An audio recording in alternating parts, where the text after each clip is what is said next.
Imagine boarding a plane after years of hard work, success, and breaking every glass ceiling imaginable, only to be told your seat is taken by a designer handbag. This isn't just about a purse and a seat. It's about the invisible battles fought every day by those who have earned their place but are still asked to prove they belong.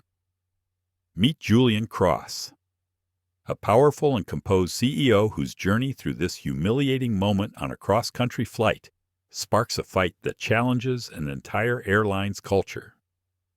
What happens when dignity collides with entitlement? When calm strength faces unapologetic privilege? How far will one man go to stand for justice, not just for himself, but for everyone who's ever been pushed aside? This story unfolds in the confined, charged space of an airplane cabin where power, race, and identity are suddenly impossible to ignore.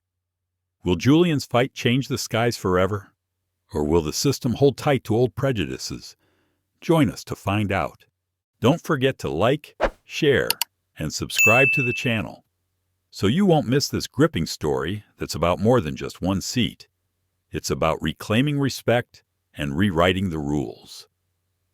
The moment Julian Cross stepped into the aircraft, a quiet hush fell over the front cabin. It wasn't loud, just one of those subtle shifts in energy, the kind he'd grown far too accustomed to the gentle vacuum of silence that followed a black man in a tailored suit entering a space most didn't expect him to occupy. He glanced down the aisle of the Skybridge Airlines Flight 2371, a direct from Chicago to San Francisco. The afternoon sun bounced off polished aluminum overhead bins and glinted through the oval windows. Cabin lights were dimmed for boarding. It was a typical business route. Tired executives, high-status loyalty flyers, a sea of dark blazers and MacBooks. He walked calmly, garment bag over his shoulder, leather folio tucked under one arm, a quiet mind, fully aware of where he was, what time it was, and exactly where he was going. Seat 2A. That was his seat. He had chosen it deliberately, window side, front row, quiet corner. It wasn't just about legroom. It was the buffer, the space to think, to decompress, to be undisturbed. A gift to himself after a 17-hour week that had already included a panel at Northwestern, 2 equity calls, and a virtual town hall with his board. He wasn't here to perform. He was here to breathe. But when he reached the row, he paused. Seat 2A was not empty. Resting squarely in the middle of the seat was an oversized ostrich leather Birkin bag, rose beige, with gold hardware. Julian recognized it instantly. The same model he had seen on a luxury investment pitch just last quarter. $32,000 retail, maybe more depending on the rarity. The bag was perfectly centered, buckled, and seated, not off to the side, not leaning. It occupied the seat the way someone might claim a lounge chair at a beach resort entitled Careless, Confident It Belonged. Julian turned toward the woman seated in 2B. She was late 50s, crisp platinum blonde bob, pearls, navy travel scarf. She didn't look up from her phone. Her thumb scrolled with practiced ease. A flute of pre-departure champagne sat untouched beside her. He cleared his throat gently. "Excuse me," he said with quiet composure. "I believe you may have placed your bag in my seat." She didn't move. Still scrolling. Julian waited. 1 beat. 2. Finally, she looked up with a vacant sort of smile. "Oh, I needed the room." "Doctor's orders," she said, tapping her calf. "Circulation." Her voice was even, not apologetic, not impolite, just practiced. Julian blinked once, slow and careful. He had been here before. Not this exact plane, not this exact seat. But this moment, the calm collision between audacity and erasure was familiar. It always started politely. He gestured toward the Birkin, keeping his voice neutral, I understand, but this is my assigned seat. She waved her hand. There are plenty of open ones. Take that one. She nodded across the aisle at 2D. Julian turned to glance.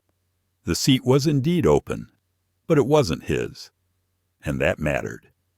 Thank you, but I'd like to sit in the seat I reserved. From behind. The slow line of boarding passengers had begun to gather. There was murmuring now, a few sighs. One or two people peered forward to see what the holdup was. Julian stepped slightly aside to allow others to pass. He stood tall, not aggressive, not confrontational. Just there. "Sir, is there a problem?" came a voice from the galley. A flight attendant, early 30s, brunette ponytail, stepped forward. Her badge read, Gwen Morales. Her smile was fixed, but her eyes darted between Julian and the woman in 2B. "There's a misunderstanding," Julian said. "This is my seat, but it's currently occupied by a purse." Gwen looked to the woman. "Ms. Draper, do you mind if she's making a scene?" "Ms." Draper interrupted, returning to her phone. "I've already explained. I need the legroom for medical reasons. The man can sit somewhere else." Julian took a breath. He noticed the phrasing. The man. Gwen hesitated. "Sir," she said, folding her hands in front of her, "would you mind taking 2D for now, just while we finish boarding? We can sort this out once we're in the air." He looked at her for a long moment. "No, I won't move. I purchased this seat. It was assigned to me. I'll wait." The air in the cabin grew denser. The man in 3A behind him sighed. "Come on," someone whispered. Julian didn't flinch, didn't raise his voice. He simply remained where he was, one hand on the overhead bin, the other at his side. Gwen leaned in. "We just need you to be cooperative," she said. "Voice lower now. Let's not escalate." "Ma'am," Julian replied, voice soft but steel-edged. "I'm not escalating. I'm standing where I was supposed to be sitting." The quiet returned, and in that quiet, Julian could feel it, the frictionless slide of perception, the moment where presence becomes defiance, where calm becomes confrontation. It was starting. He knew it, and yet he would not move. Not this time. Not again. He looked down at the Birkin, still seated, still smug, and he thought to himself, some things don't need to breathe to occupy space. He stood taller, eyes steady. If they wanted to delay the plane, they'd delay it, but they would not move him. Julian Cross didn't sit, not yet. He stood quietly in the narrow aisle as boarding continued around him, his fingers resting on the polished edge of the overhead bin. The hush hadn't left the air, but it had learned to move around him, folding and muttering in side glances and sighs as passengers filtered into the cabin. He could feel the weight of a dozen assumptions pressing in like pressure on his skin. And still, the bag stayed in the seat. Camilla Draper hadn't moved. She had turned her body subtly, offering her shoulder as if it were armor. Eyes glued to her phone, like the screen was more entitled to attention than the man she had just displaced. Her wine-colored manicure glinted under the cabin lights. The Birkin sat smugly beside her, buckled and bloated, as if it too had paid full fare for 2A. Julian inhaled through his nose and let the air rest in his chest before letting it go. Slow, measured. He'd learned that breathing was more than biological. It was political, existential. His mother used to say, "Never let them steal your breath. That's how they take your voice before you've even spoken." He could still hear her voice even now, her laugh, the way she used to walk into a room with her USPS cap tilted back and say, "What did they underestimate today? He had grown up watching her carry 2 jobs and a third in spirit, raising 2 boys in Bronzeville with grace sharp enough to cut glass. There were Sundays when she would still press her hair before church, even though her feet were blistered from overtime shifts. Respect, she told them, was never given to people who looked like them. You had to wear it on your body like armor. Julian had listened, and he had built. He'd built his first software product at 23. It was clumsy, clunky, and sold only to a local school district, but it worked. By 29, he had co-founded CrossLogic Systems, which would go on to disrupt legacy infrastructure across healthcare, education, and public transit. Today, at 44, he oversaw a staff of nearly 3,000 and sat on advisory boards at Stanford and MIT. Still, none of that could unseat a purse. He glanced down again at the Birkin in 2A. It had not shifted. Its buckle caught the light like it was winking at him. A memory flickered. Julian at 21. Senior year. Waiting at a gate for a flight to his first tech conference in Boston. He'd saved for months to go, bought the cheapest ticket he could find. And yet, somehow, it was still too much for the man next to him, who had nudged the gate agent and whispered something that prompted 2 security officers to quietly reconfirm Julian's boarding status. They had smiled, asked for ID, twice, asked for his reason for travel. He had smiled back, then waited 3 extra hours for the next flight. Julian didn't fly standby anymore. He didn't fly silent either. "Excuse me," came a voice beside him. "Is this about a seat?" He turned slightly to see a younger woman in uniform, another flight attendant, different from Gwen. Her badge read Kaylee.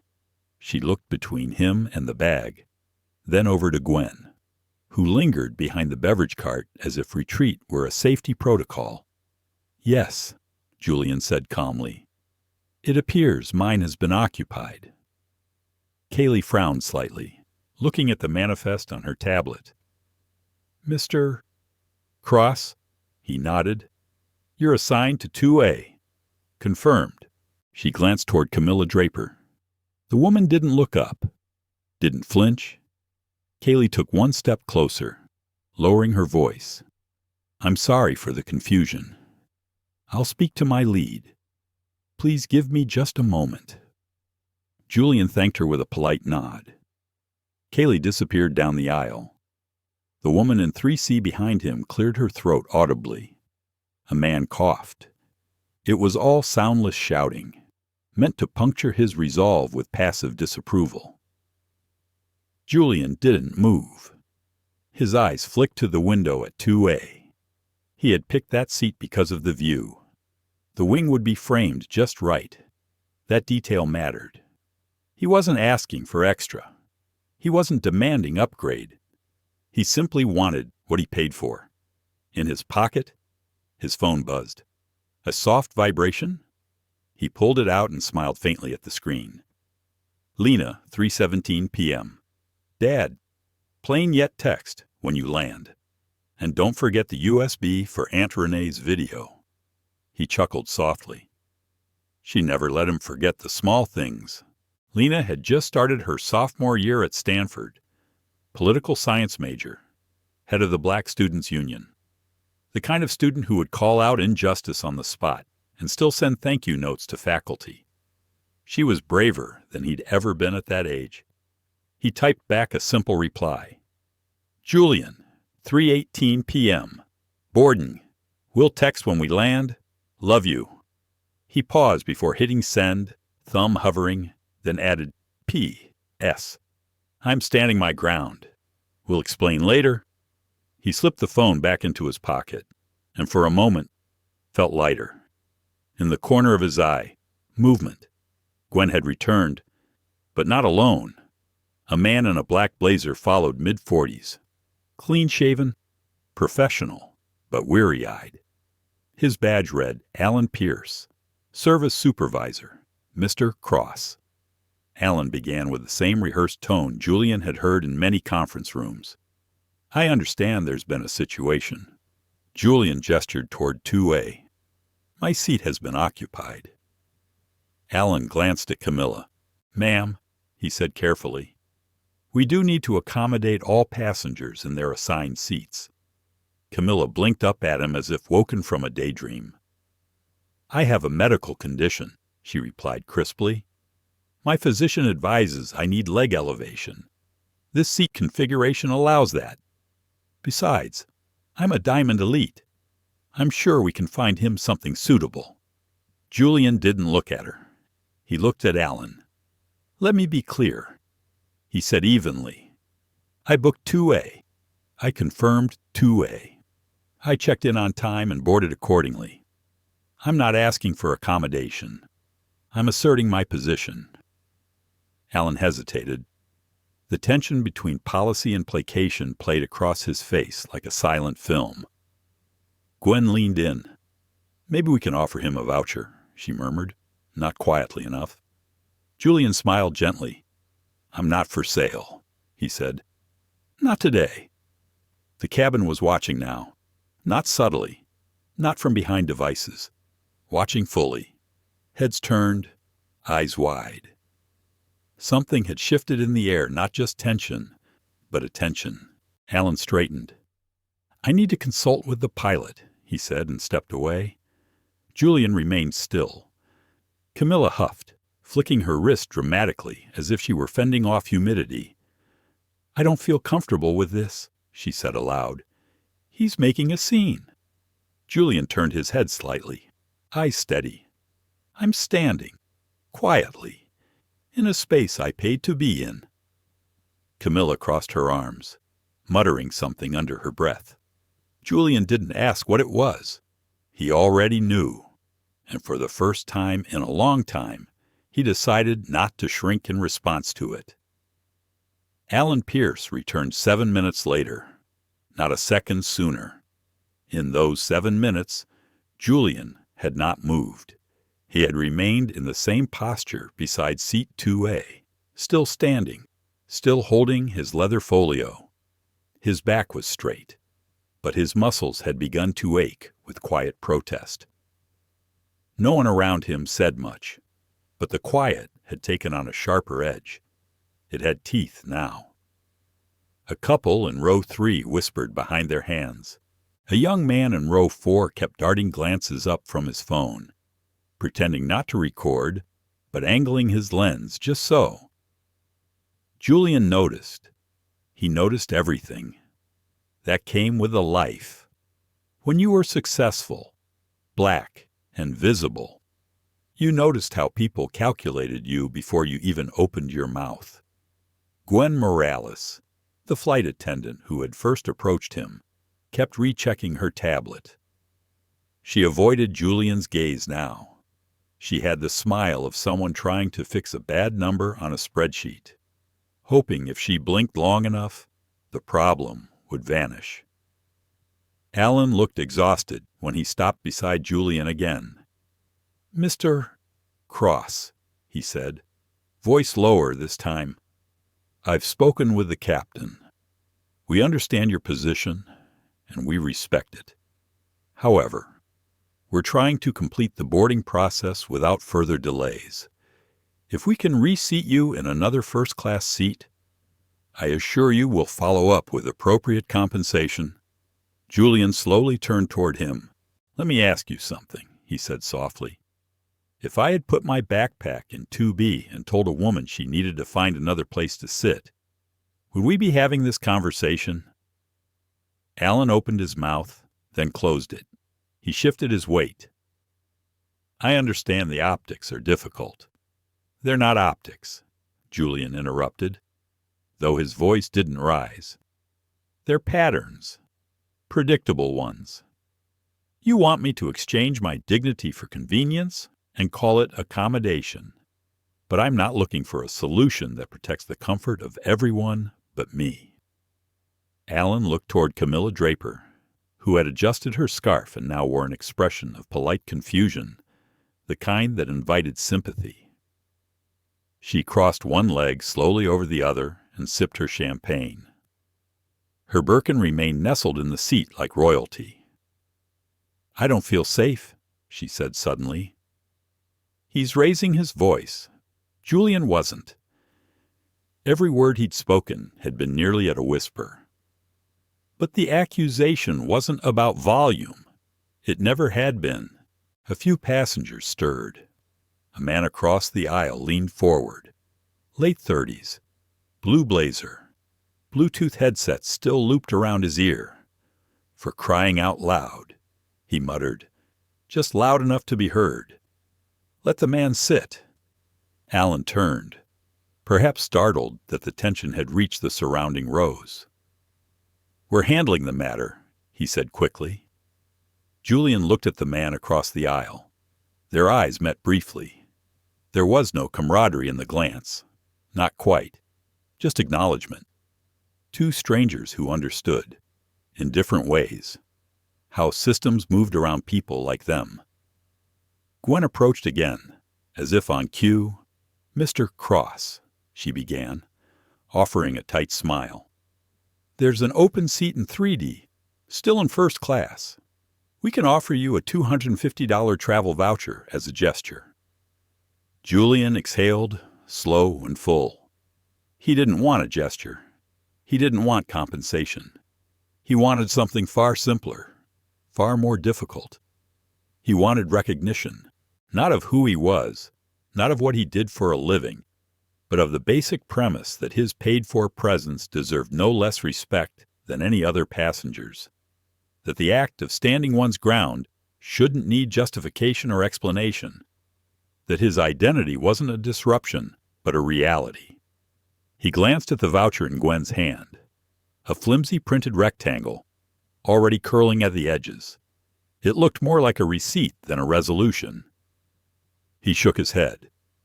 "No, sir," Gwen said carefully. "We're trying our best to avoid escalation. We do have procedures." "Are your procedures written in a way that allows handbags to outrank boarding passes?" he asked. Gwen blinked. Alan took a step forward. "We're asking for your cooperation, Mr. Cross, and I'm giving it," Julian replied. Still calm. "I followed every instruction. I arrived on time, cleared security, boarded when called. I am cooperating. What you're asking for now isn't cooperation. It's submission." A sharp silence followed. That word, submission, it rang through the cabin like a dropped tray. Camilla Draper looked around, visibly annoyed now. "I'm not the problem," she said aloud. "Why is everyone acting like I'm the villain here?" Julian finally turned toward her fully. "You're not the villain," he said, steady as glass. "You're just used to people stepping aside when you claim what isn't yours." Her lips parted. She seemed genuinely stunned, as if no one had ever said that to her before, as if no one had ever challenged the small empire or her comfort. A voice came from behind Julian. Female. Measured. "Can I speak for a moment?" Julian turned. In row 5, an elderly black woman with a head wrap the color of deep plum was slowly rising from her seat. She gripped the headrest gently as she stepped into the aisle. Her movements were graceful but firm, like someone who knew her body, her story, and her place in the world. "I don't mean to intrude," she said, looking at Alan and Gwen, "but I'd like to say something as a witness to this moment." Alan hesitated, then nodded. The woman turned her eyes to Julian. "You're not wrong." "Son," she said, voice clear but gentle, "you're standing on ground that generations of us fought to claim. We didn't march just for the front of the bus. We marched for the front of the plane, too, even if we didn't know it then." She looked around at the passengers. "I've been denied seats before. I've been told to wait, to be quiet, to take what I was offered instead of what I'd earned." But I never imagined I'd live to see the day where a man like you would have to endure the same. Not in a suit that sharp. Not after all we've survived." The cabin held its breath. Julian's jaw tightened. He bowed his head slightly toward her. "Thank you," he said. The woman returned to her seat, slowly. She did not sit right away. She stayed standing in the aisle, just long enough to let her presence hang in the air like a flag. Gwen looked away. Alan adjusted his blazer and cleared his throat. "We'll speak with the captain again," he said. Julian nodded. "I'll be here." And he was, still standing beside a seat that belonged to him, still refusing to vanish, still choosing presence over permission, and far above the silent negotiations of protocol, policy, and privilege. A story was already taking shape, not on paper, not yet, but in the hearts of the people watching. Because it turns out, dignity has gravity, and right now, it was holding the plane to the ground. Julian Cross had never hated a handbag, but as he stood quietly beside seat 2A, watching the soft leather of the Birkin gleam beneath the cabin lights, he couldn't help but feel its presence like a statement. Not fashion, not luxury, just entitlement wrapped in gold buckles. Passengers continued boarding. A line of tired executives shuffled past with carry-ons. A father with a crying baby moved down the aisle, his face flushed. Every few seconds someone glanced at Julian, then looked away. Most didn't say a word, but their eyes spoke the language of discomfort, of silent negotiation. They weren't sure whether to feel sorry for him or irritated by the delay. That calculation hovered in the space between their glances. The seat remained full. Not with a person, with a purse. A purse had precedence, and somehow, that fact had become normal enough for no one in uniform to feel compelled to correct it. Alan Pierce returned again, this time with less polish. His jaw was tight and his footsteps faster. He carried a new energy with him, not panic, but pressure, something from above, behind him. Gwen Morales followed, still holding her tablet like a shield. "Mr. Cross," Alan began, voice stiff, "we've spoken with the captain again, and while we completely understand your position, we are asking that you allow us to reseat you in 3D so we can continue with an on-time departure." Julian didn't move. "I'm not blocking the aisle," he said. "No, sir. But we are nearing final boarding, and we need to close the main door in the next 3 minutes." Alan replied. Julian said nothing, just looked at the man. Then he spoke. Quieter now. "What's the policy for a carry-on in a seat that's assigned to another passenger?" Alan hesitated. "Typically, carry-ons are stored in overhead bins or under the seat in front. So why is that policy not being enforced now?" Gwen stepped forward. "There are exceptions in some cases. For medical needs or for people." Julian finished, cutting her off, his voice still steady. "Not things." Neither replied. He turned slightly toward Camilla Draper, who now seemed to be scrolling her phone with renewed vigor, her other hand idly adjusting the scarf around her neck. "Is your purse flying first class, or are you?" he asked her directly. Camilla looked up, finally. Her eyes were cold. Her lips curled in something like a smile, but lacked all warmth. "I've explained already," she said with practiced poise. "My doctor told me I needed space. Elevation helps with circulation. Besides, I have more miles with this airline than you could imagine." Julian kept his gaze locked on hers. "Let me be clear," he said. "I am not a seat upgrade. I am not a voucher problem. I am not a technicality." He turned back to Alan. "If you choose to enforce policy, I'll be seated in 2A within seconds. If you choose not to, then you are admitting this airline values an accessory over a passenger. And not just any passenger, a paying one. Let's not pretend this is about space. It's about who you're willing to inconvenience and who you're afraid to correct. Alan swallowed hard. Gwen shifted beside him, clearly unsure whether to speak again. The man in seat 3A leaned forward again. "This is ridiculous," he said louder this time. "Why are we still talking about a handbag like it's a person?" Julian appreciated the interruption, but he wasn't waiting for rescue. "I'll say it again," Julian said, now looking at both crew members. "That seat is mine. That object does not get a choice." Gwen's smile faltered. Alan tried one last angle. "We can take the purse and place it in a secured cabinet for the duration of the flight. That way she maintains legroom, and you can take your seat." Julian's eyebrows rose slightly.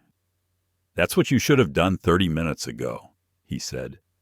"But now you're negotiating over protocol because you're afraid of discomfort. Not hers. Yours." Silence. Camilla turned away, as if bored. Julian took a slow step forward. "I'm not interested in compromise. I'm interested in fairness. That seat is mine. It's not up for discussion.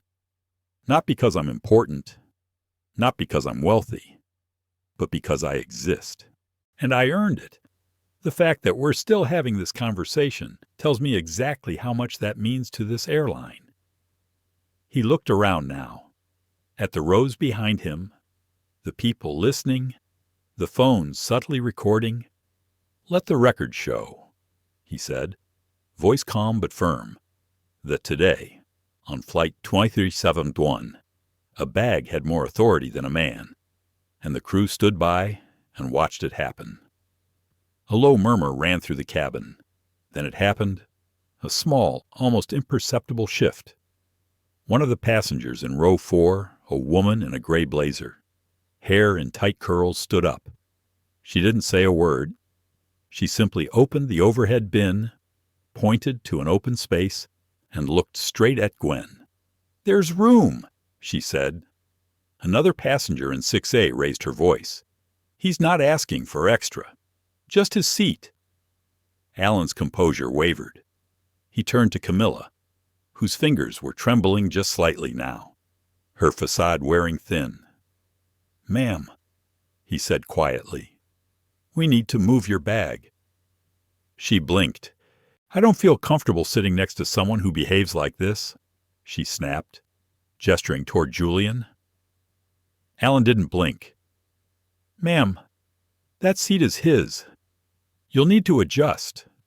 For a moment, it looked like she might argue. But something had changed. The cabin no longer felt like her audience, and she knew it.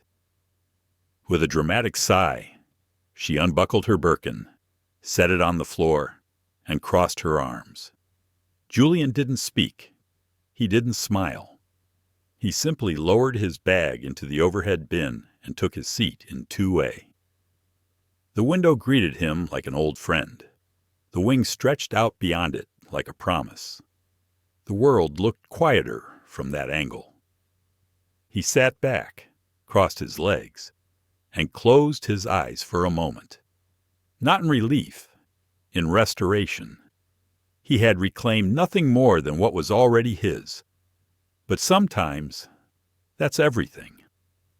As the plane prepared for takeoff, a flight attendant passed down the aisle, offering pre-departure beverages. Gwen didn't look his way. Julian opened his eyes. He wasn't angry.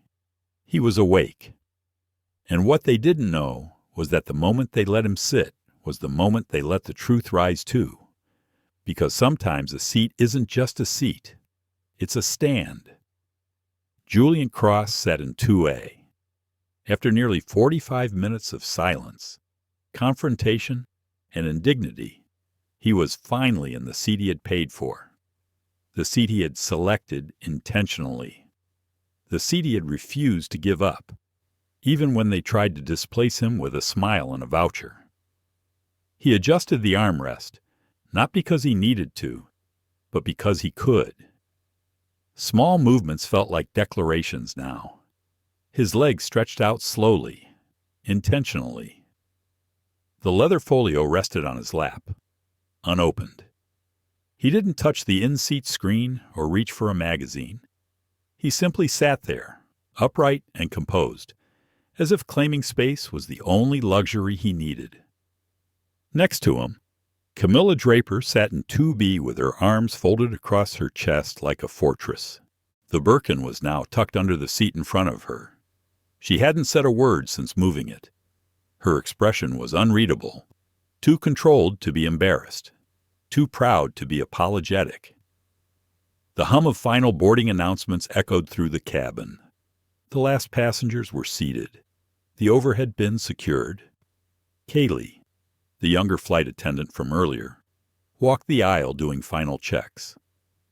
She paused briefly at Julian's row and offered him a small, almost imperceptible nod. He returned it with a calm blink. No words, just acknowledgement. The door closed. Cabin lights dimmed. The engine's low growl deepened. As the plane taxied, Julian turned his gaze to the window. The terminal passed by in streaks of glass and metal, jet bridges and tarmac workers. He wasn't watching any of it. Not really. His reflection in the glass caught his attention more than anything outside. His face looked still, but his mind was spinning. He thought about Lena. She would have been furious. She wouldn't have stood quietly in the aisle the way he did. She would have started recording the moment Camilla refused to move the bag. She would have called out the injustice in real time. Julian loved that about her fearless urgency. But sometimes he worried that the world would punish her for it, that it would wear her down like it had worn him at times. He shifted in his seat, adjusted the lap belt. His fingers grazed the smooth leather of the armrest again. Camilla broke the silence. "You made that much harder than it needed to be," she said without looking at him. Julian didn't respond at first. He let the sentence linger in the space between them like a cough in a quiet room. Then he turned his head slightly. "Did I?" he said, not as a question, but as a statement. Camilla sighed audibly. "You could have just taken another seat. It wasn't a big deal." Julian's voice was soft. "It wasn't a big deal to you because your comfort has never been questioned. Mine has." She finally looked at him. "I wasn't trying to start anything. I really do have poor circulation." "My doctor says," Julian cut in gently, "if you needed medical accommodation, you could have requested it through the airline. What you did wasn't medical. It was a decision to assume the space would bend around your preferences." Camilla blinked. "That's unfair." "Is it?" he asked. "When I walked onto this plane, did you look at me and see a passenger, or did you see a problem?" She didn't answer. Julian turned back to the window. "You saw a man who didn't look like he belonged next to you. So when my name appeared on that seat, you decided your bag deserved the seat more than I did." Camilla shifted uncomfortably. "I didn't mean it that way." "I'm not here to debate intent," he said calmly. "Impact is what matters. And the impact of your actions was that you tried to remove me from my rightful place, using politeness as a weapon." She scoffed. "That's dramatic." Julian turned to face her fully now. His voice remained quiet, almost too quiet, but every word landed with clarity. "No. Dramatic would have been raising my voice, calling the media, filing a lawsuit. Dramatic would have been making a scene when you turned my presence into a negotiation. I didn't do that. I stood. I waited. I let the airline show me who it serves. I let you show me how little you're used to being told no." Camilla's face flushed. She looked down, then away. Julian leaned back into his seat. The cabin had reached cruising altitude. The engines hummed, steady and hypnotic. Flight attendants were unbuckling and preparing beverage carts. The air was calm, but inside, Julian was still unraveling. His mind drifted to memories buried deep, being followed in a store at 16, being called articulate by an investor at 27, being told to wait for the manager when he was the keynote speaker. Every moment that whispered, "You don't belong here." Every moment that tried to suggest he should accept what was offered instead of what was earned. And now, a purse had tried to do the same.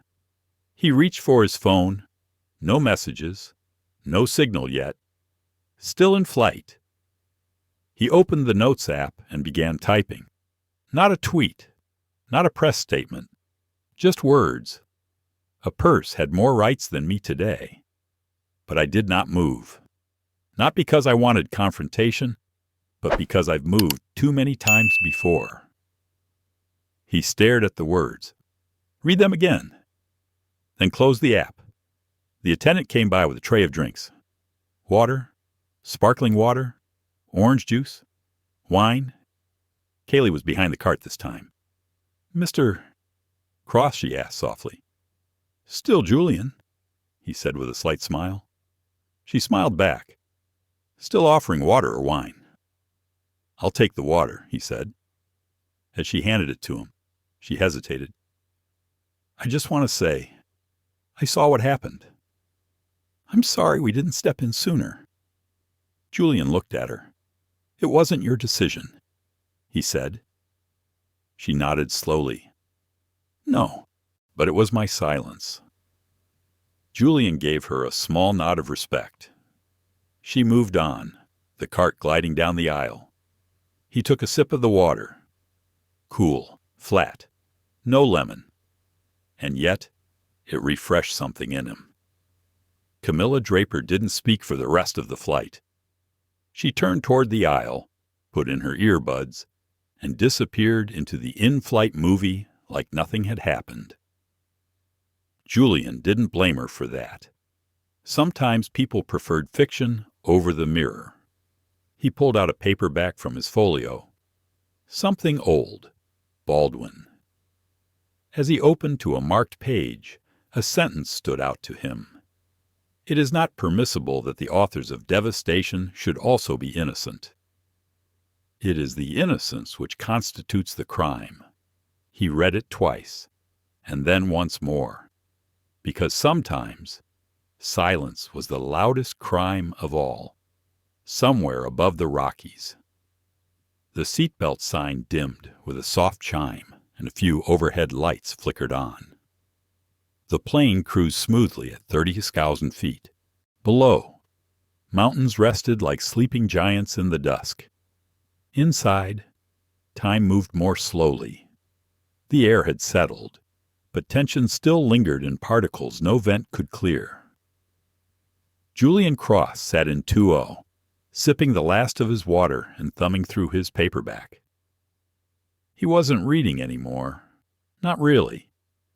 His eyes had stopped moving a few paragraphs ago. His thoughts had drifted elsewhere, to conversations yet to be had, to what this story would become when it reached the ground. The cabin Wi-Fi pinged to life. He felt his phone buzz gently in his blazer pocket. Text messages lit up the screen. From Lena. Lena, 5:41 p.m. Dad, everything okay? Flight tracker says you were delayed. Lena, 5:43 p.m. Is it about the video? Someone posted something? Twitter's on fire. Julian's chest tightened just a little. He opened his browser and typed in his name. There it was, a 38-second clip. Grainy but clear enough. Someone from row 4 had recorded him standing in the aisle while Camilla's purse lounged comfortably in his seat. His voice, measured but unmistakable, played softly through the video. The line that caught fire. Let the record show that today. On Flight 2371, a bag had more authority than a man. It had been shared over 120,000 times. Retweeted by activists, journalists, public figures. Hashtags had formed. Seat not for sale, flying while black, the bag in 2A. He wasn't surprised. Not really. Still, a deep breath found its way through his lungs. He stared at the screen, scrolling slowly, watching strangers debate his experience like it was theory. Some were outraged, some tried to justify, some asked what he had done to provoke it, and some asked, always, why he had not simply sat elsewhere. He typed back to Lena, Julian, 5:48 p.m. I'm okay. It's what you think it is. But I'm okay. She responded instantly. Lena, 5:48 p.m. I'm proud of you. Not for going viral. For standing still. That made him smile. He looked up and noticed Kaylee walking slowly back down the aisle, checking passengers. She paused near his row again. She leaned slightly toward him. Just a heads up, she whispered. Our captain was notified about the video. Word spreading across the fleet. Julian nodded. That fast? Huh. She smiled sadly. Things move fast when they finally get seen. He tilted his head. And how do you feel now that it's public? Kaylee paused. She looked over at Camilla, who was still watching a movie, earbuds in, untouched drink beside her. I feel like I should have done more before it was public, she said. Julian appreciated her honesty. She didn't look for praise, just truth. He nodded slowly. The apology always comes after the evidence. She looked down, her expression tight.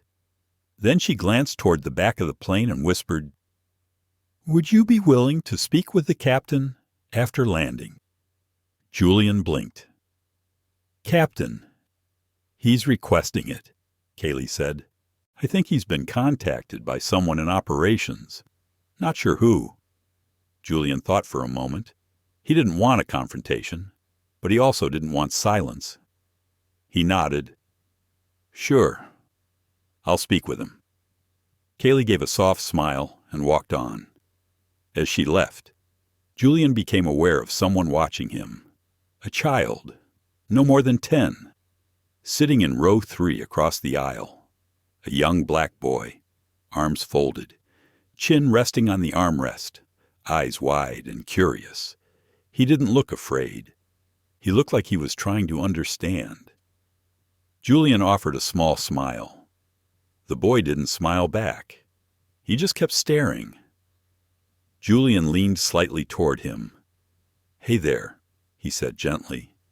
The boy whispered back. Why didn't she move her bag? Julian considered the question. He could have said 1,000 things. He could have turned it into a lecture or a parable. But the boy didn't need philosophy. He needed honesty. Because she didn't think she had to. Julian answered quietly. The boy nodded, slowly, like he was filing that away. Then he asked, Would they have made you move if it was your bag? Julian didn't answer. He didn't need to. The boy already knew. A woman leaned over from the boy's row, his mother, presumably, and mouthed, Sorry, to Julian. Julian gave a soft nod in return. Not an apology needed. Not between them. He turned back to the window. Night had fully arrived.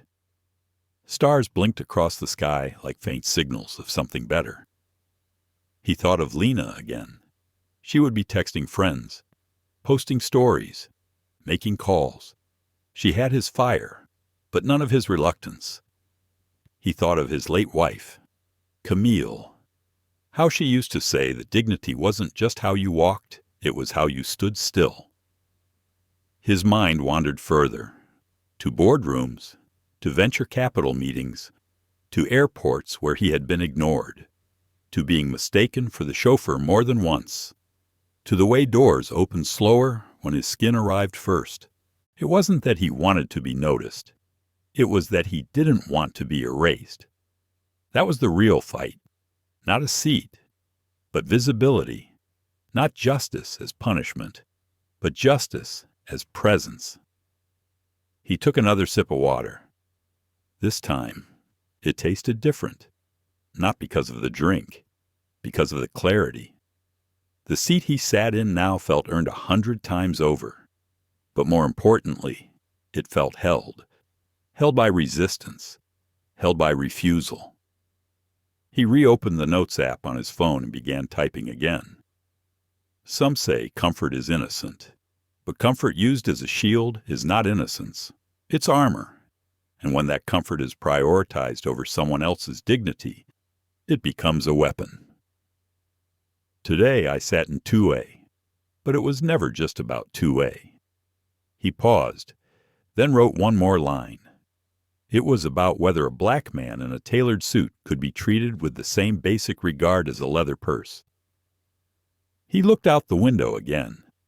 Far in the distance, city lights began to sparkle. The descent would begin soon, and when the wheels touched down, the story wouldn't end. It would begin again. Only this time, it wouldn't stay in the air. The captain's voice broke gently through the speakers as the cabin lights dimmed for descent.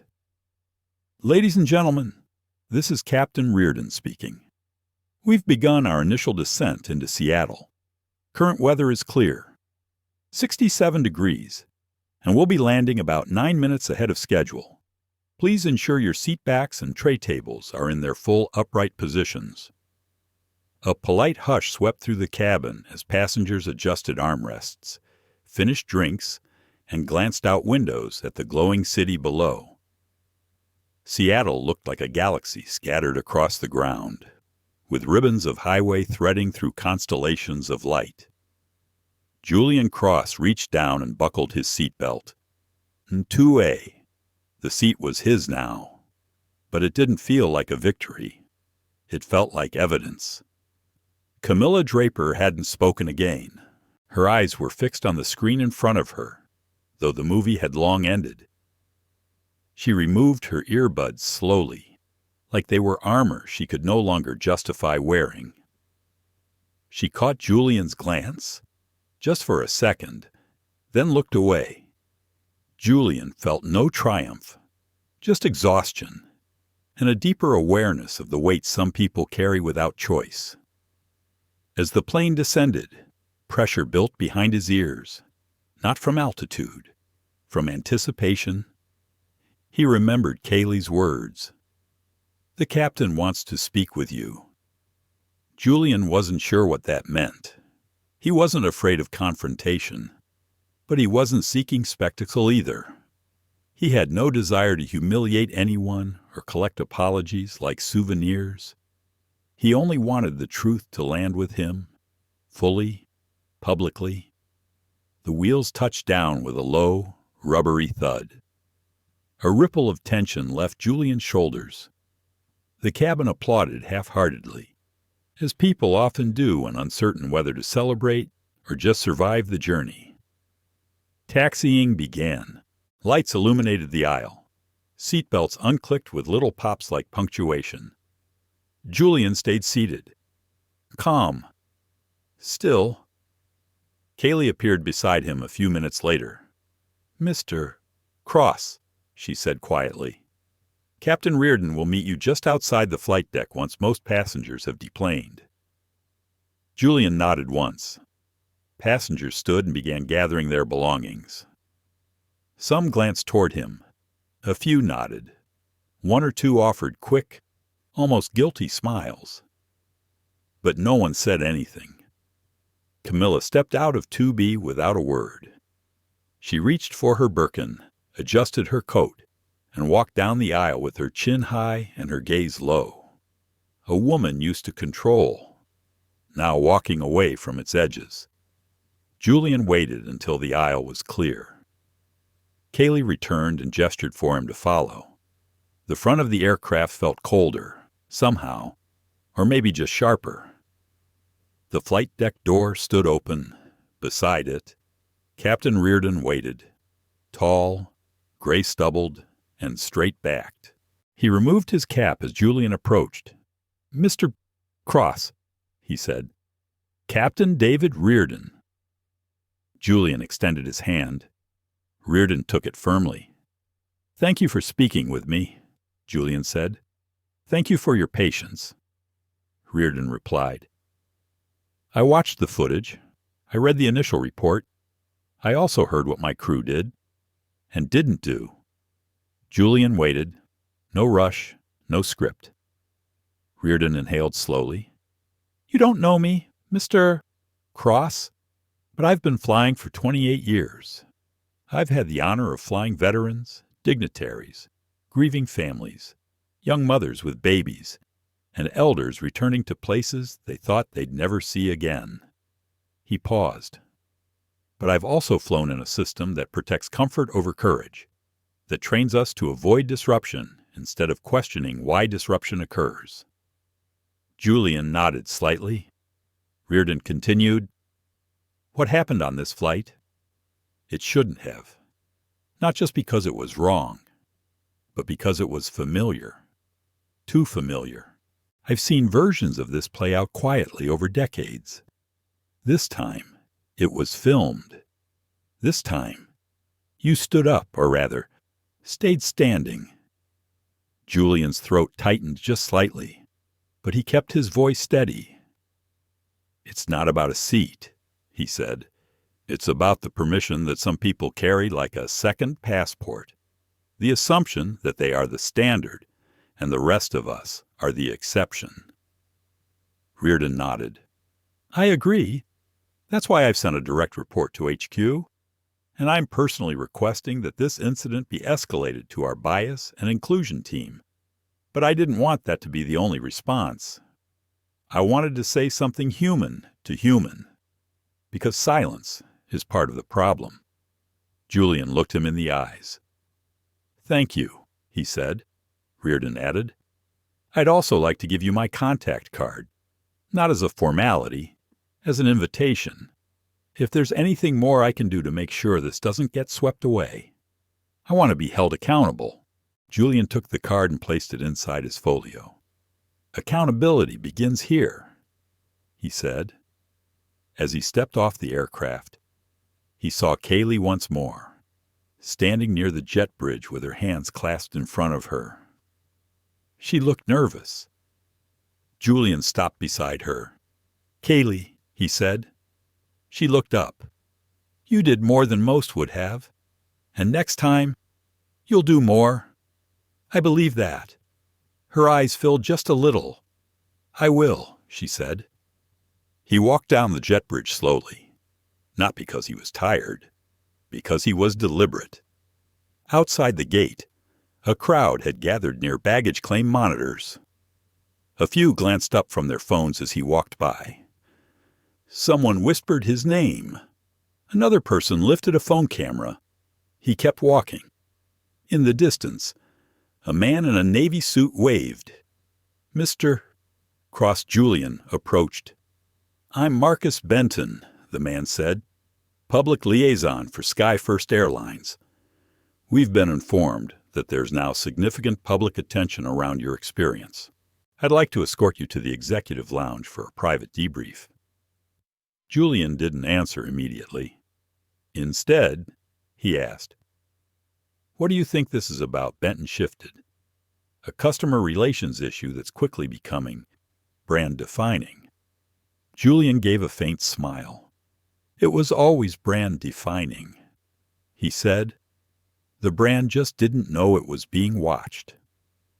He followed Benton in silence, and somewhere between the gate and the lounge, between truth and PR, between exhaustion and resolve, Julian made a decision. He would not just file a complaint. He would write a letter. Not to the airline, to the board, not to demand a refund, to demand reform. Because one seat had revealed something deeper. And Julian Cross wasn't just going to reclaim his dignity. He was going to rewrite the rules. Julian Cross sat alone in the executive lounge of SeaTac Airport. The room was quiet. Glass walls dimmed against the evening sun. City lights beginning to glimmer across the skyline beyond. The leather chair beneath him was softer than the one on the plane, and the coffee on the side table steamed gently beside a folded linen napkin. Everything here whispered exclusivity. But Julian wasn't impressed. His mind wasn't in this room. It was still in 2A. He stared at the blank document on his laptop screen. The cursor blinked steadily, rhythmically, like it was asking him a question he wasn't ready to answer. The title at the top of the page read only to the board of Sky First Airlines. He had been here for over an hour. The airline's liaison, Marcus Benton, had offered drinks, an apology on behalf of the brand, and a phone call from their VP of Customer Integrity. Julian had declined them all. This wasn't about corporate hospitality. He didn't want champagne and a statement. He wanted reckoning. Still, the words did not come easily. He leaned back and closed his eyes. He saw Lena's face. He heard her voice, strong and unwavering, from a memory 2 years ago at her college debate championship. "Silence is never neutral," she had said into the microphone. "Silence preserves the imbalance. Silence votes for the comfortable over the just." He opened his eyes again. The cursor blinked. He began typing. To the board of Sky First Airlines. My name is Julian Cross. On the evening of May 27th, I boarded Flight 2371 from Denver to Seattle with a confirmed first-class ticket. I was denied access to my assigned seat by a fellow passenger who insisted her handbag needed the seat more than I did. For 42 minutes, your crew deferred to her comfort rather than enforce policy. For 42 minutes, I stood while she sat. And for 42 minutes, your airline made clear that protocol is selective, that black bodies are negotiable. That entitlement, when paired with a luxury accessory and pale skin, carries more influence than a boarding pass. Julian paused. He read it again, checking his tone. It was not angry. It was measured, but honest. He continued, "This is not about a seat. This is about visibility, equity, and the quiet violence of everyday bias. I am not requesting a refund. I am not seeking a formal apology written by a marketing department. I am asking for accountability in the form of action. Here is what I want. 1.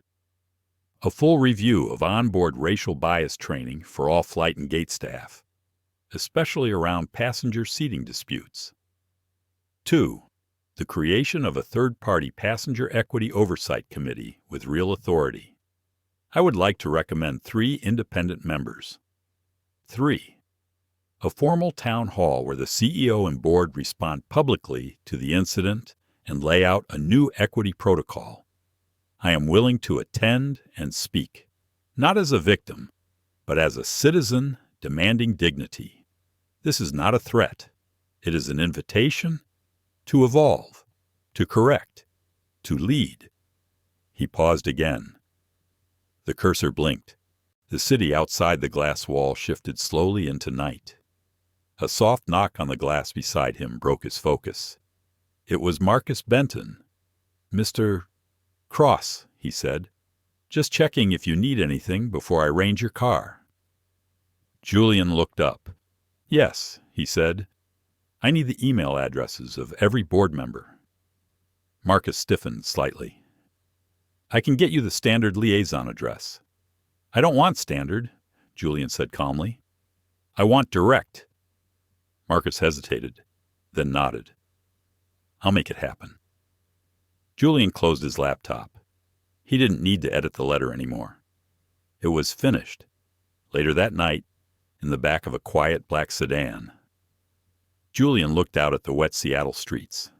His phone buzzed in his hand. It was Lena. Lena, 8:21 p.m. "Dad, I'm serious. People are watching this unfold. You need to own the moment." Julian, 8:22 p.m. "I'm not interested in going viral." Lena, 8:22 p.m. It's not about viral. It's about voice. He stared at the screen, then typed Julian, 8:23 p.m. I just finished the letter. Lena, 8:23 p.m. Good. Now send it. He did. Not just to the board, but to 3 journalists who had emailed his office within the last hour, and one civil rights attorney who had once told him, over dinner, that stories have more power than lawsuits. Julian closed his eyes in the back seat, but his mind was wide awake. He thought of how easy it would have been to move to another seat, to avoid conflict, to swallow discomfort the way he had done so many times before. He thought of all the moments that had taught him silence was safer. How many times he had edited himself in rooms that promised inclusion but delivered hierarchy. He thought of Camilla Draper, whose last name matched the silver embroidery on her coat sleeve, and how she never once said the word sorry. And he thought of the boy in row 3, the one with the wide eyes and quiet questions. That boy was watching. The world was watching. But most of all, Julian had watched himself. He had seen what he had become through the years, careful, composed, respected, but at times too willing to bend around systems that refused to bend for him. Not anymore. That night, his letter trended on social media under the tag "Crosser Beyond the Seat." The next morning, a New York Times headline read Black CEO denied seat on flight for white passenger's purse, then calls for airline-wide reform. By noon, Julian Cross had received emails from 4 other CEOs, 2 senators, and a professor who wanted to include the incident in her curriculum. By 5 p.m., SkyFirst Airlines issued a press release. It was filled with corporate language, but at the bottom was a sentence that Julian hadn't expected. We will meet with Mr. Cross, and we will listen. It wasn't everything, but it was a start. 2 days later, Julian Cross sat at the head of a long glass table inside a downtown Seattle high-rise, 13 floors above the city. The view stretched out behind him, steel and fog and water, but his focus was fixed on the room before him. It wasn't a courtroom, but it felt like a hearing. Across the table sat 6 members of the SkyFirst Airlines board, flanked by 2 legal observers and the company's interim ethics officer. They had gathered under the language of listening and transparency. But Julian knew the stakes were far higher. Public pressure had grown daily. The video had now crossed 5 million views. Flight attendants from other airlines were weighing in. Think pieces had filled LinkedIn feeds. The words corporate dignity had trended alongside his name. And yet, Julian wasn't here to trend. He was here to make truth hard to ignore. The chairman, a man named Roger Halbrook, cleared his throat. "Mr. Cross," he said, "we appreciate you taking the time. We understand this has been." Julian held up a calm hand. "I'm not here for sympathy, Mr. Halbrook. I'm here for clarity."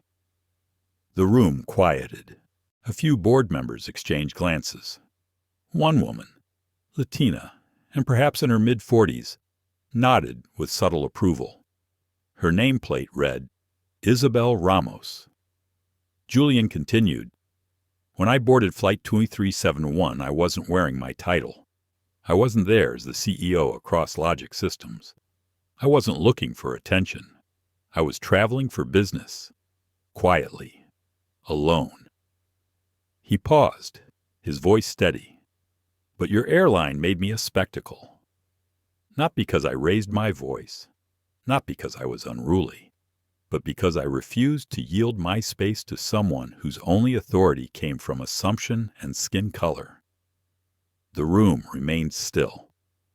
Julian looked at each of them in turn.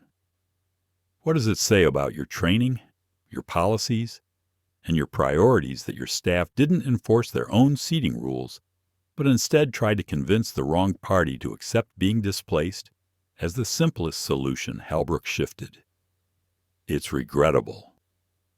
And we have reviewed. Regret doesn't repair, Julian said, gently but firmly. Only reform does. He reached into his leather folio and pulled out a printed version of his letter. I outlined 3 action items. You've had time to review them. I'm not here to beg. I'm here to ask which ones are you ready to implement, and which ones are you prepared to ignore? That question filled the room like heat. No one reached for their water. No one looked away. Isabel Ramos finally spoke. Mr. Cross, she said, I've read your letter twice. I've also spoken with Kaylee Norris, the flight attendant on board that evening. She gave a statement. I believe her voice should be part of this as well. Julian nodded. I agree, and not just hers. Any staff member who witnessed the incident should be included in future debriefs and accountability processes. Otherwise, we're only listening when it's convenient. Holbrook leaned forward. We're prepared to take action on point 1, he said. A full review of racial bias training and passenger treatment protocols, and the other 2, Julian asked calmly. There was a pause. The Independent Equity Oversight Committee is more complicated, said a board member named Elliot Shaw. It would require structural changes. Budget approval? Legal justice is always inconvenient, Julian replied. But you don't get to call yourselves inclusive until your structure reflects it. Shaw looked down. Isabel nodded again, writing something in her notebook. And the town hall? Julian asked. The public commitment? Holbrook hesitated. There's concern it would expose us to legal liabilities. Julian's voice remained even. The legal risk isn't the town hall. The risk is pretending this never happened. The silence that followed was thick, not defensive, not even combative, just exposed. Finally, Isabel spoke again. We should do it. The town hall. People are watching. And more importantly, people inside this company are waiting. They want to know if we'll pretend or transform. Julian sat back slightly. For the first time, his shoulders softened. I'm not here to destroy your brand, he said. I'm here to remind you that it is already under construction. Your passengers are your witnesses. Your crew are your conscience. I'm giving you a chance to lead through this. Another silence followed. Then Holbrook nodded slowly. We'll announce the town hall within 72 hours, he said, and we'll make a formal statement about the committee structure by end of quarter. We'll involve you in both. Julian met his gaze. Good, he said. Now you're flying straight. The meeting adjourned 15 minutes later. No press, no fanfare, just quiet decisions that could shift systems. Julian walked out of the boardroom with his folio tucked under his arm. In the lobby, he paused for a moment. He wasn't smiling. He wasn't triumphant. But something inside him had shifted. For once, the seat at the table hadn't come with a condition. It had come because he demanded it, outside. Lena waited for him on the sidewalk. How'd it go? She asked. He gave a small shrug. They listened. She raised her eyebrows. Really, Julian nodded. Really? She exhaled. You know you've just become the face of something. Right. I didn't ask for that. Doesn't matter. People don't choose the moment. The moment chooses them. He looked at her, so full of clarity, so much like her mother. I'm okay with being the face, he said, as long as the system changes behind it. They walked together toward the car. Julian felt the fatigue finally creeping in, but also a new kind of energy, a sense that something deeper had taken root, that the seat in 2A had become more than a personal boundary. It had become a signal, that every refusal to move could become a movement, that when boardrooms look like cabins, and cabins hold up mirrors, real change becomes impossible to ignore. It was early morning in Seattle. A low fog rolled in from the Sound, softening the edges of buildings and quieting the city's pulse. Julian Cross stood on the balcony of his downtown hotel, watching as the mist covered everything in a veil of temporary forgetting. But he didn't forget. Inside, his phone buzzed with news alerts and emails. Headlines had shifted from outrage to analysis. What Julian Cross taught us about power and presence. Corporate America's racial reckoning at 36,000 feet. One article simply read, "The man who refused to move." He had agreed to an exclusive interview with a journalist from the Atlantic, someone he trusted.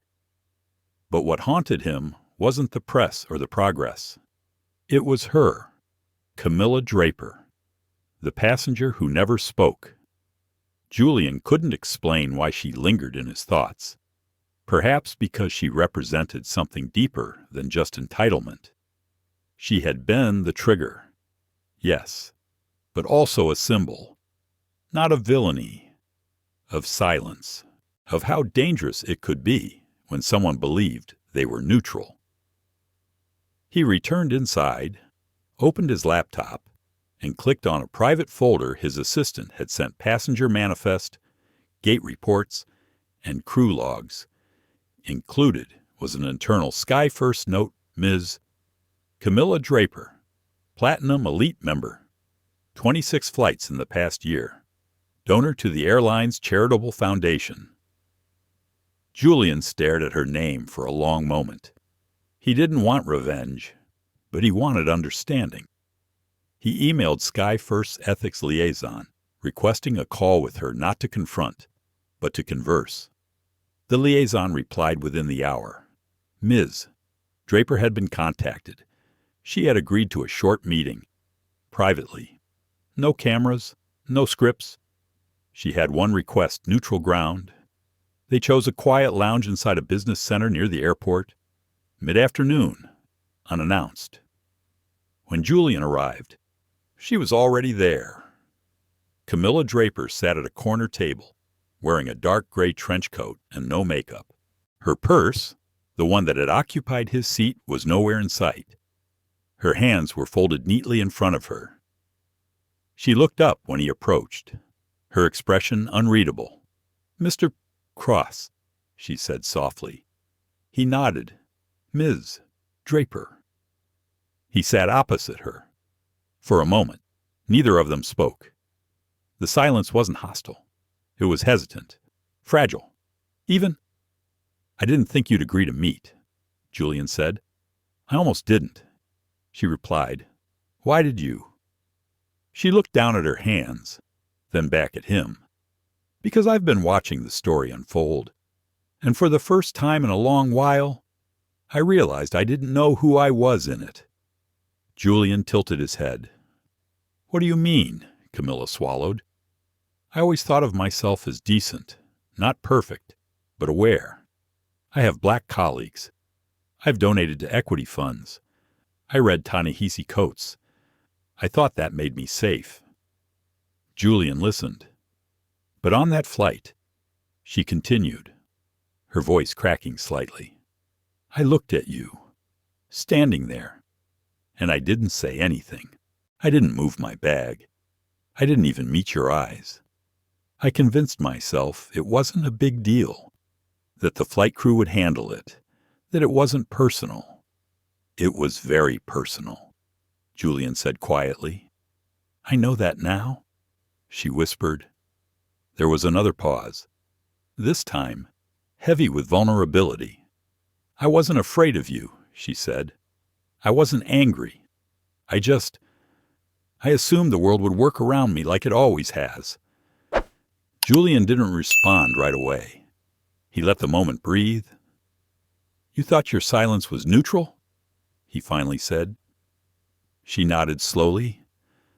"I didn't realize silence can be violent." Julian leaned forward. "People like me," he said.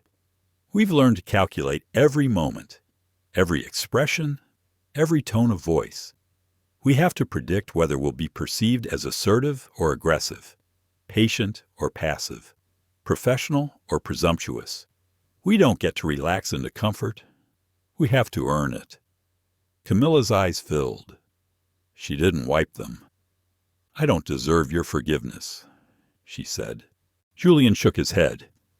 I didn't come for that. Then why did you? He looked at her, his voice calm and resolute. Because if we're going to change anything, we have to talk about what we don't say. You weren't the only one who failed that day. The system did. The staff did. But your silence was a choice. And now, so is this conversation. She nodded, slowly. I've stepped down from the airline's donor circle, she said, and I asked them to redirect my contributions to the new equity committee. If they follow through, they will, Julian said, or they'll hear from me again. Camilla gave a small, rueful smile. I'm not proud of what happened, she said, but I'm grateful for what you did. You didn't shame me. You stood still, and somehow that made everything move. Julian stood. We all have to live with the moments that define us, he said. It's what we do after that defines what kind of people we are. Camilla remained seated as he turned to leave, but just as he reached the door, she called out, Mr. Cross? He turned. Next time, she said. I won't stay quiet. He gave a quiet nod. Let's hope there isn't a next time.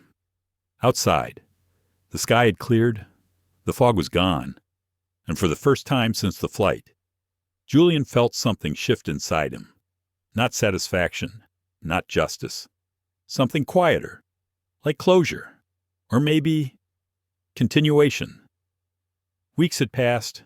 The story, once pulsing through every corner of the internet, had begun to quiet. The headlines faded from homepages. The hashtags slowly slipped below trending lists. Another story had taken its place, as stories always do. But what Julian Cross knew, what he deeply understood, was that the real work doesn't live in the viral moment. It lives in what happens after. And for Julian, the after was unfolding in steady, intentional steps. He sat once again inside the headquarters of SkyFirst Airlines, but this time, not as a passenger or an advocate. This time, he was at the table as a confirmed advisory member of the newly formed Equity and Inclusion Oversight Committee. It was the first of its kind in the commercial airline industry, formed not because of a government mandate, not from investor pressure, but from a public reckoning that started in Seat 2A. The committee had been meeting privately for 2 weeks. Members included 3 external civil rights advocates, a retired airline captain, an aviation labor rep, a disability rights leader, and Julian. They had already reviewed more than 40 policies from seating reassignment protocols to in-flight escalation training. The work was dense, technical at times, but necessary. Change always had a paper trail. Julian leaned back from his laptop, rubbing his eyes. Across from him, Isabel Ramos looked up from a report. You ever think about how strange it is that it took one purse to start all this, she said with a soft smile. Julian gave a quiet laugh. It wasn't the purse. It was everything behind it. She nodded. Still, the symbolism sticks. He thought about that often. The way people fixated on the bag in the story, as if the object itself was the problem, as if the real weight of that moment wasn't centuries in the making. There's a kind of silence that gets passed down, Julian said. People inherit it without knowing, and one day it makes them believe that claiming space is a birthright instead of a responsibility. Isabel tapped her pen on the edge of the table, and then someone stands still long enough to make them see it. That line sat quietly in the air between them. Later that afternoon, after their session adjourned. Julian walked through the airport terminal alone. He didn't need to be there. His flight wasn't until the next day. But something drew him to Concourse B, the same place he had first boarded Flight 2371. He paused near Gate B14. For a moment, he just watched the people. Business travelers juggling laptops and lattes, families corralling toddlers, a teenager scrolling endlessly with earbuds in, a gate agent calmly explaining a delay to a frustrated man in a blazer. It all looked so normal.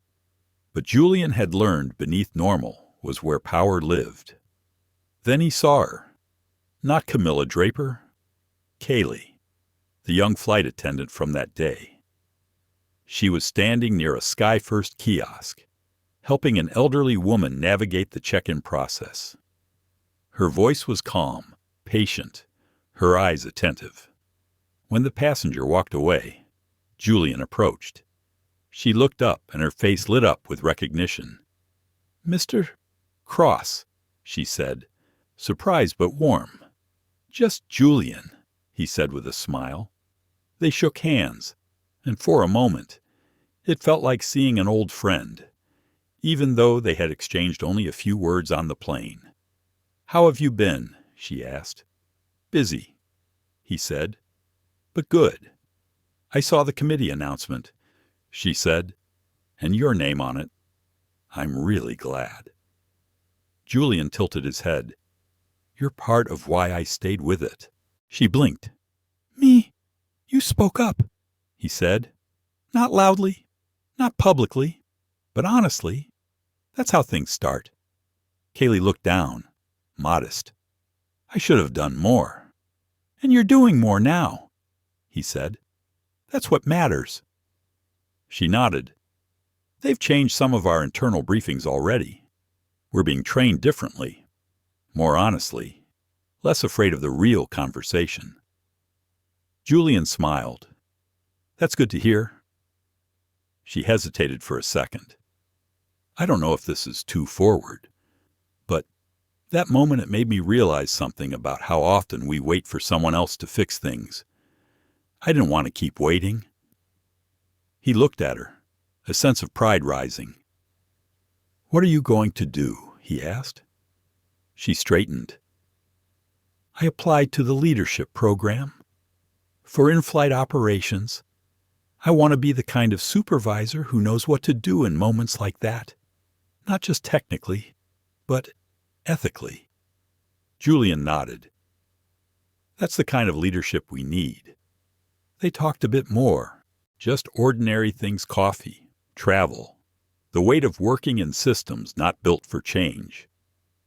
Then he said goodbye. As he walked away, he realized that of all the messages, interviews, and meetings, it was this moment that stayed with him, not because it was big, because it was real. Sometimes, the shift doesn't come with a press release. It walks quietly through terminals. It stands at kiosks and answers questions. It applies for jobs that reshape futures. That night, back at his hotel, Julian opened his laptop again, not to draft a letter, but to begin something new, the first chapter of a book. Not about the incident, but about dignity, about what it meant to take up space without apology, about how sitting down in the right seat could mean standing up for something far bigger. He didn't have a title yet, but he had a beginning, and for once, that was enough. The early morning light filtered softly through the floor-to-ceiling windows of Julian Cross's office, casting long shadows across the city skyline. From his vantage point high above Seattle, the world felt vast and full of possibilities, and yet the weight of history remained palpably present. Today marked the one-year anniversary of the flight that had changed everything. Julian sat quietly, sipping his coffee and reflecting on the journey that had begun on a plane, with a designer bag in his seat, and had expanded into something far greater than a single confrontation. That morning, When he had stood his ground, he had not just claimed a physical space, but had ignited a movement that was reshaping corporate culture, social awareness, and the very way people thought about dignity and belonging. The phone on his desk buzzed. It was Lena, his daughter. "Dad." Her voice came warmly over the line. "I just finished reading your draft for the keynote. It's incredible." Julian smiled despite himself. Lena was in her final year of law school and had always been his fiercest critic and greatest supporter. "Thanks, kiddo," he replied. "This one's important." "It has to be," she said, "because your story isn't just yours anymore. It belongs to a lot of people who have been waiting for someone to say it." He nodded, even though she couldn't see him. "Exactly." The story of the designer bag, the flight attendant, the silent passenger, the boardroom battles, and the quiet courage of others had transcended its original moment. It had become a lens through which countless people examined their own assumptions, privileges, and blind spots. Julian thought back to the passengers on that flight, the woman who clapped softly in solidarity, the Howard University student who took notes with fierce intensity, the couple celebrating a honeymoon who exchanged thoughtful glances, and even Christine Lancaster, whose grudging apology and eventual donation signaled a reluctant but necessary reckoning. Each of them had a seat in the larger narrative, each story a thread in the fabric of change. And yet, change was never linear. It was layered and uneven. There were victories and setbacks, moments of clarity and moments of painful resistance. The Equity Committee had made significant strides in the past year. SkyFirst Airlines had overhauled its training programs, implemented a transparent complaint and investigation process, and set clear accountability metrics tied to executive performance. The airline had also publicly committed to diversity goals for its leadership ranks and frontline employees. But Julian knew the real transformation went beyond policy. It was about culture, about people seeing each other fully not as stereotypes or inconveniences, but as complex, worthy human beings. He reached for a photo on his desk. It was from the Howard students' social media snapshot of a group discussion, the faces lit by the glow of laptop screens, young voices raising questions about equity and justice. Julian felt a swell of hope. Later that afternoon, Julian attended the inaugural public town hall hosted by SkyFirst. The auditorium was packed with employees, customers, community leaders, and journalists. Cameras rolled as Julian stepped to the podium, calm and composed, the same quiet strength that had carried him through so many trials now radiating with renewed purpose. "Today," he began, "we gather not just to reflect on what has been, but to envision what can be. Our stories, the good, the bad, the complicated, are not just tales of conflict. They are calls to action." He spoke of dignity, respect, and the courage to claim space without apology. He shared the stories of those who had stood beside him on that flight, those who had spoken and those who had listened. He honored the silent passengers, the unseen struggles, and the collective responsibility we all bear. The audience was rapt. Applause rippled through the room, not as formality, but as genuine acknowledgement. As Julian concluded, he quoted Dr. Vivian Taylor, the retired history professor who had once told him that progress was the accumulation of resistance. He reminded everyone that every act of standing firm, every refusal to be moved unjustly, was part of a larger arc bending toward justice. After the town hall, as the crowd dispersed, Lena approached her father with a radiant smile. "You did it," she said simply. Julian wrapped an arm around her shoulders. "No," he replied. "We did it. Outside. The city pulsed with life. The plane's journey that had sparked this revolution was long complete, but its ripples continued to spread, touching lives in ways unseen and profound.